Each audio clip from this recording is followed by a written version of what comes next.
Bayangkan sebuah bisnis yang tidak hanya mengejar untung, tapi juga menyelesaikan masalah sosial di sekitar kita. Itulah inti dari social entrepreneurship.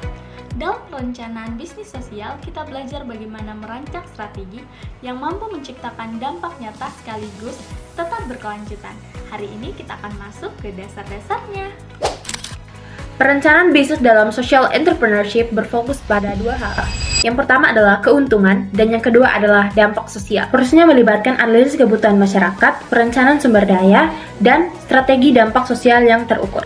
Rencana ini membantu pelaku usaha untuk menentukan arah dan nilai sosial yang ingin dicapai. Dokumen ini diperlukan untuk meyakinkan investor serta menjadi pedoman dalam menjalankan dan menarikkan perencanaan bisnis. Tujuan rencana bisnis ini yang pertama itu menguraikan produk atau layanan, proses produksinya, dan siapa pengguna yang dituju.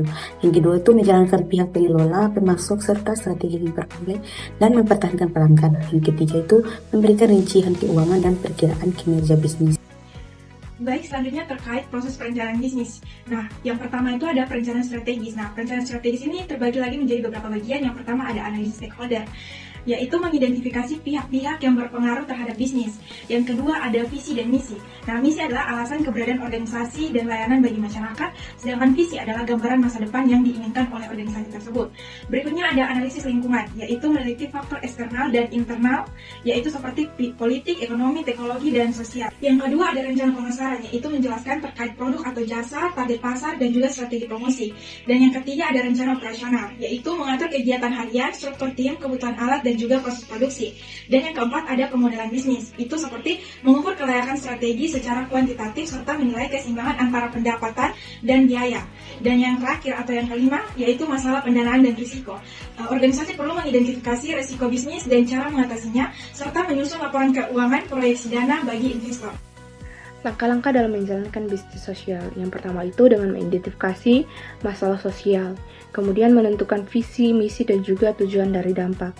Lalu mengembangkan model bisnis sosial, dan juga melakukan uji coba ide seperti pilot project, dan membangun tim dan juga struktur organisasi, dan menyiapkan sumber daya dan pendanaan. Lalu mengimplementasikan operasional bisnis dan mengevaluasi dampak sosialnya, lalu melakukan skalarisasi bisnis, dan yang terakhir adalah keberlanjutan dan juga tata kelola. Jadi, saya mau jelasin sedikit tentang tantangan wirausaha sosial. Jadi, pada intinya, usaha sosial itu tantangannya lebih kompleks karena harus ngejalanin dua hal sekaligus, yang dimana bantu masyarakat, dan yang kedua tetap bertahan secara ekonomi.